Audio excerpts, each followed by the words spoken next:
रांची झारखंड की बेटी कावेरी सिन्हा, जिन्होंने राष्ट्रीय चित्रकला में अपनी एक पहचान बनाई है। इन्हें बचपन से ही चित्रकला में काफ़ी रुचि रही है।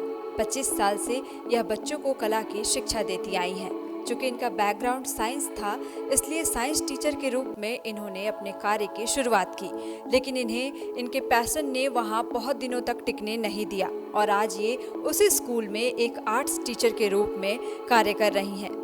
इनका अपना खुद का एक प्लैनेट आर्ट इंस्टीट्यूट भी है, जो कि प्राचीन कला केंद्र चंडीगढ़ से एफिलेटेड है, जहां बहुत सारे बच्चे चित्रकला की शिक्षा प्राप्त करके विभिन्न क्षेत्र जैसे कि आर्किटेक्ट, प्रोडक्ट डिजाइनिंग, एनिमेशन के फील्ड में काम कर रहे हैं। यह एक सोशल वर्कर भी है। सेवा भारती नाम की एक एनजीओ के साथ जुड़ी हुई हैं, जहां गरीब बच्चों को पेंटिंग सिखाती हैं। पेंटिंग के साथ साथ ये क्राफ्ट और स्कल्पचर भी बनाती हैं और इन्हें the rainbow art foundation Kolkata, Agnipath society Delhi, Margdarshan art society के तरफ से अवार्ड मिला है। यही नहीं, इन्हें कला रत्न आर्ट फाउंडेशन की तरफ से गोल्ड और सिल्वर अवार्ड भी मिले हैं। इन्होंने अपनी पूरी मेहनत और लगन से आज यह मुकाम हासिल किया है। नमस्कार, मैं हूं शाहीन अली। जेके न्यूज़ नेटवर्क के सेगमेंट खास बातचीत में आप सभी का स्वागत है, जहां हम आपकी हमेशा रूबरू करवाते एक नई हस्ती के साथ।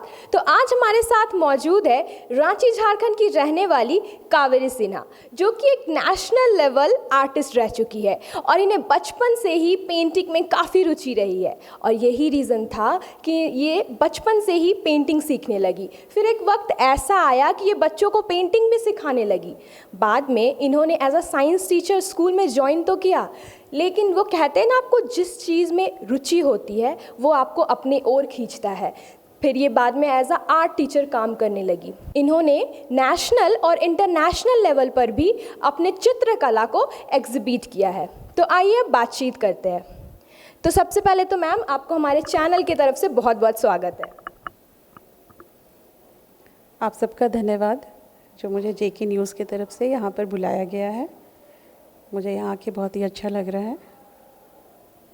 चलिए, तो सबसे पहले आप हमें बताइए, आपका जन्म कहाँ हुआ, आपने अपनी पढ़ाई लिखाई कहाँ से पूरी की? मैं जन्म से ही रांची में ही पली बढ़ी हूँ और यहीं पे मेरी शिक्षा दीक्षा हुई।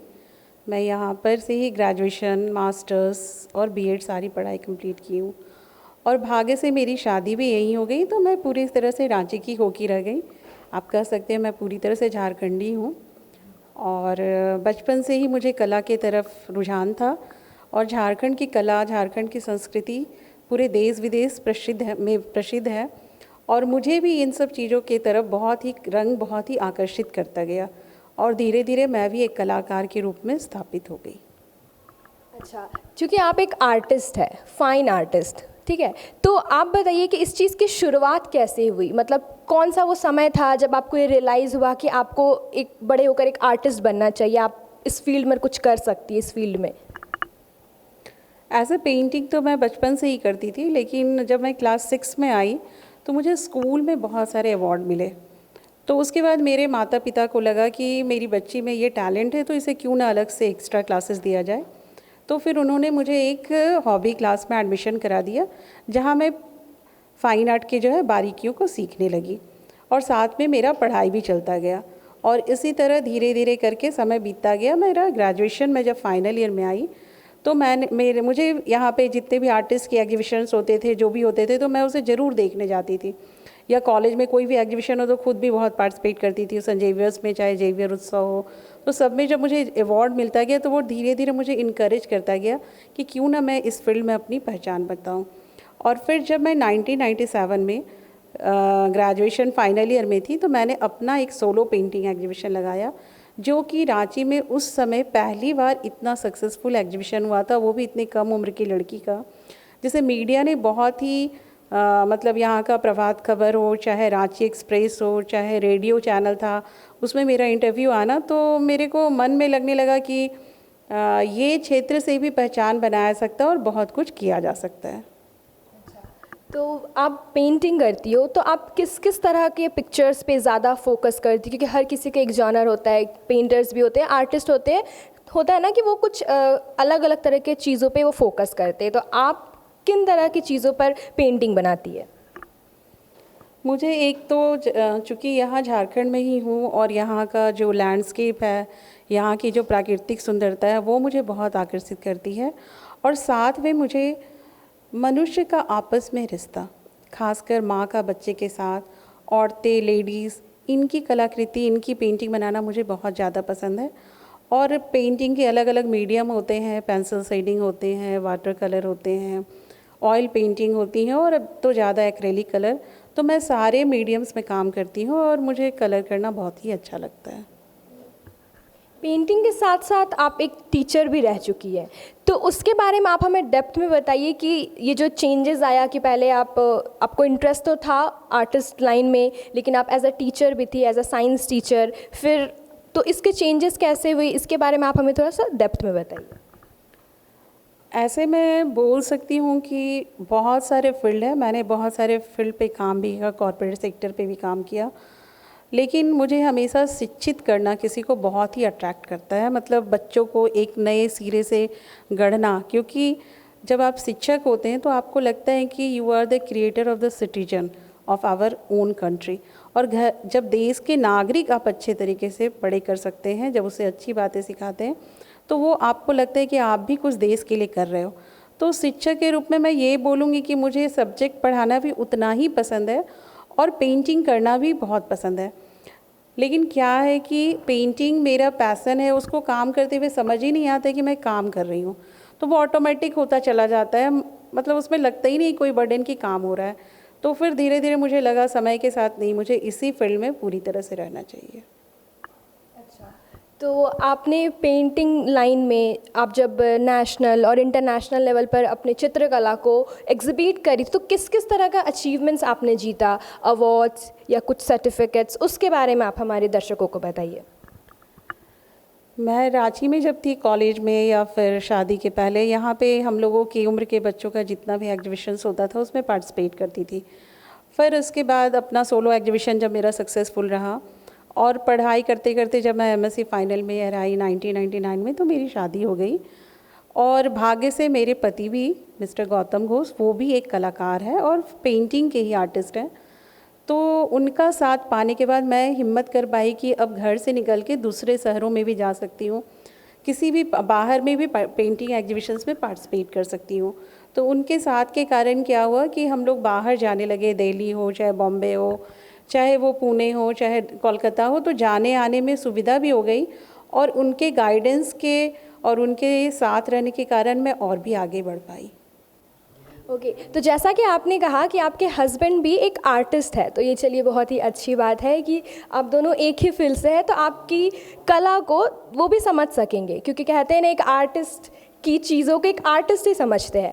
तो अब आप हमें बताइए कि क्योंकि आपकी अपनी फैमिली भी है, आप एक टीचर भी है और साथ ही साथ आप एक आर्टिस्ट भी है, तो आप किस तरह अपने घर, परिवार और साथ में अपना ये जो आपका इंटरेस्ट है, इसको, पैशन को आप कैसे मेंटेन करती हैं, किस तरह से आप मैनेज करती हैं? एक गृहिणी, एक माँ और फैमिली की जो रिस्पॉन्सिबिलिटी होती है, प्लस आप वर्किंग हो, तो जिम्मेवारी तो बहुत ही होती है। लेकिन अगर आपको घर में सब लोग कोऑपरेट करें, आपका परिवार, आपके हस्बैंड, आपके इन लॉज, तो सारी जिम्मेवारियों को निभाना बहुत आसान हो जाता है। और भाग्य से ऐसा हुआ कि मेरे साथ भी मुझे बहुत ही अच्छा परिवार मिला और सबके कोऑपरेशन से मैं अच्छे से, मेरी बच्ची को भी मेरे सास ससुर थे, वो लोग देखभाल करते थे, तो मैं बाहर भी निकल गई तो मेरी बेटी के लिए मुझे चिंता नहीं रहता था। तो परिवार के साथ के कारण ही मैं यहाँ तक आ पाई हूँ। तो शुरुआत में जब आपने जर्नी स्टार्ट करा एक आर्टिस्ट लाइफ की, आर्टिस्ट फील्ड में, ठीक है, तो आपके लाइफ में क्या क्या प्रॉब्लम्स आई? क्योंकि होता है ना कि जो ये आर्टिस्ट लाइन है, इसे लोग जनरली समझते नहीं, चाहे वो फैमिली हो या सोसाइटी हो, हर कोई चाहता है कि आप पढ़ाई करो, प्रोफेसर बनो या कुछ इस टाइप की चीज़ें करो, या इंजीनियर बनो, डॉक्टर बनो। जनरली जो आर्टिस्ट लाइन होता है उसे लोग नहीं समझते। तो आप किस तरह अपने फैमिली को कन्विंस किए, क्या क्या प्रॉब्लम्स आई आपके लाइफ में, और आज आप एक मुकाम हासिल किए हो, तो आप अपने प्रॉब्लम्स के बारे में हमारे जनता को बताओ। मैं एक लेडीज़ होने के कारण ये बोल सकती हूँ कि जब आप माँ हो जाते हो तो आप कुछ करो या ना करो, बच्चे के प्रति जो आपकी रिस्पॉन्सिबिलिटी होती है उससे कभी मुंह नहीं मोड़ा जा सकता है। तो बहुत बार मुझे भी बहुत दिक्कत होती थी कि बच्ची को कुछ फीवर है, बाहर निकलना है या एग्जीबिशंस में जाना है, तो दिक्कत तो बहुत होती थी, लेकिन टाइम मैनेज करके कि चलो 1 घंटे के लिए चले जाते हैं, फिर चले आएंगे जल्दी से।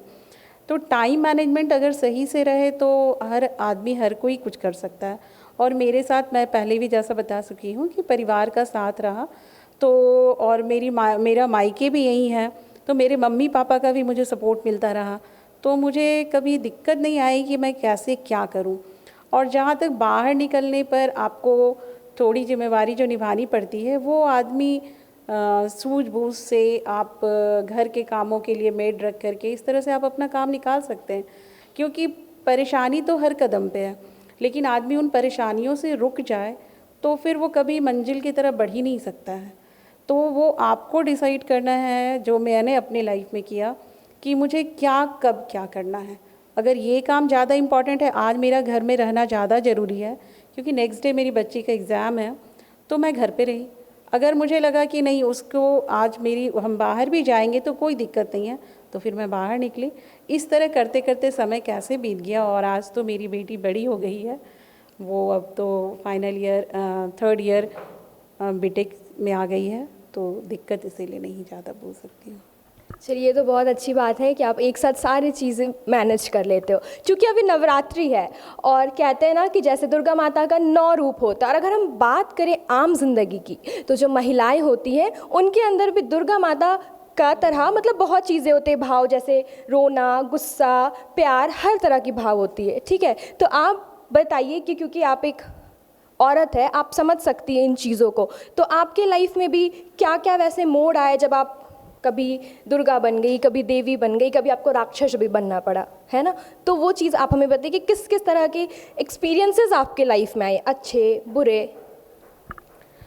एक लेडीज़ को, जैसे कि मेरी बेटी का जन्म हुआ था और 20 दिन के बाद मुझे अपने मास्टर्स का फॉर्म भरना था, तो बहुत ही क्रिटिकल था कि 20 दिन के बच्चे को छोड़ करके मैं कैसे बाहर निकलूं। बहुत जद्दोजहद खुद के अंदर था ही, साथ में परिवार की भी रिस्पॉन्सिबिलिटी थी कि परिवार भी चाहते थे कि पहले तुम बच्चे को प्रेफरेंस दो, इसको बाद में भी किया सकता है, लेकिन समय किसी के लिए इंतज़ार नहीं करता। ये मैंने अपने माता पिता से अच्छे से सीखा है। और अगर आप खुद में डिटरमाइंड हो और आप लोगों को कन्विंस कर सकते हो, चाहे वो प्यार से समझे, चाहे वो गुस्सा से समझे, समझाना तो है आपको, बस अपनी बात को समझा करके अपने रास्ते पे आगे बढ़ना है। तो उस समय थोड़ी सी दिक्कत आई थी एक स्टेप पे, लेकिन फिर सबको समझ आया कि नहीं, इसके लिए वो भी ज़्यादा ज़रूरी है, बाहर निकल करके अपना मास्टर्स का एग्ज़ाम देना भी ज़्यादा ज़रूरी है। और उस समय अगर मैं रुक गई होती परिवार के प्रेशर के लिए या फिर माँ का मोह में, तो शायद मैं इतना आगे नहीं बढ़ पाती। तो हो सकता है वो एक दिन हिम्मत करके घर से निकलना मेरे लिए बहुत ही मतलब आगे का रास्ता किस तरह से बिताना है वो मुझे पता चलता गया। चलिए, बहुत अच्छी बात है ये तो आगे हम बात करते हैं, जैसा कि आप एक नेशनल लेवल आर्टिस्ट है, ठीक है, जब आप अपने कंट्री को या अपने स्टेट को रिप्रेजेंट करती हैं बाहर, ठीक है, आपके पेंटिंग्स को लोग देखते हैं, काफ़ी पसंद करते हैं, सोसाइटी कुछ बातें भी बोलती होगी, थोड़ा कुछ नेगेटिव तो ऐसा तो होता ही है, हेटर्स होते हैं कुछ ना कुछ। तो इस तरह की चीज़ें अगर आपके लाइफ में हुई तो आपने कैसे डील किया, किस तरह के रिस्पॉन्ड मिले आपको ऑडियंस से या आपके फैमिली से, ये सब के बारे में आप हमारे दर्शकों को थोड़ा डिटेल में बताइए। जब मैं पहले शुरू में जब मैं नौकरी शुरू की, जब मेरी बच्ची स्कूल जाने लगी, तो जब मैं अपने स्कूल का जॉब शुरू किया तो कैम्पटन पब्लिक स्कूल में मेरी फ़र्स्ट जॉब लगी थी। तो उस समय 2003 में उतनी अच्छी सैलरी भी नहीं थी, तो अगल बगल पड़ोसी अड़ोसी सब बोलते थे कि इतने कम पैसे के लिए तुम क्यों काम कर रही हो, इतना तो कोई वैल्यू नहीं होता है, कुछ नहीं है।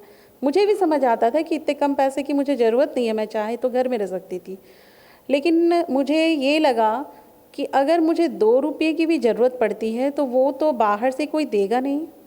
अगर मेरी कैपेसिटी है कि मैं आज 2 रुपये कमा सकूं तो मैं 2 रुपये के लिए मेहनत करूंगी।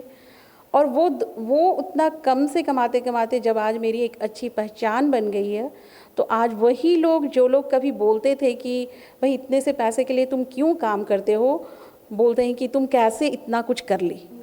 तो हर किसी इंसान को अपने ऊपर ट्रस्ट रखना चाहिए, स्पेशली जो यंग लड़के या लड़कियां हैं जो सोचते हैं कि इतने थोड़े से इतने कम के लिए मैं क्यों करूं, लेकिन एक कदम तुम जब बढ़ाओगे तभी दूसरा कदम आगे बढ़ाने का तुमको मौका मिलेगा।